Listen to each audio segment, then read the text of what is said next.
بس ولكن اليوم الشغل الشاغل كلياته بسوريا، والشغل الشاغل بعد منا في العراق. لذلك ينتبهوا الأخوة بموضوع المرجعية. هونيك بده يصير اللعب على موضوع المرجعية في العراق قريبا بهذا الموضوع.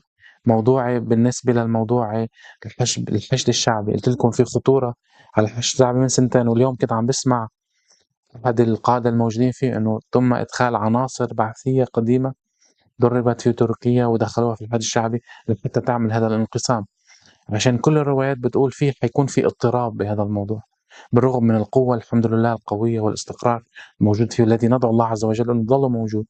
بس ولكن نحن نتحدث عن موضوع زماني، موضوع تصفيات، يعني خلص عم نتصفى سريعا للموضوع الظهور الأخير، بغض النظر عن الموضوع نحن شو بنحب وشو بنكره، لأنه في عدو متربص كل الوقت عم يعمل مؤامرات حتى يدمرنا، وهو يريد تدمير أهل العراق، وهو يريد تدمير النواحي الفكرية تبعهم والنواحي المعنوية تبعهم.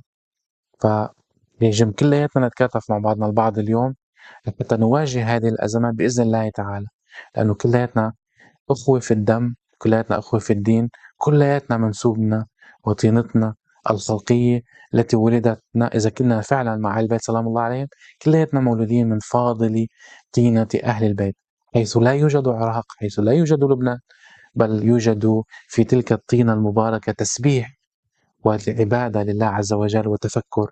كلياتنا خلقنا منها، عشان هيك لازم نكون كلياتنا أمام هذه المسؤولية.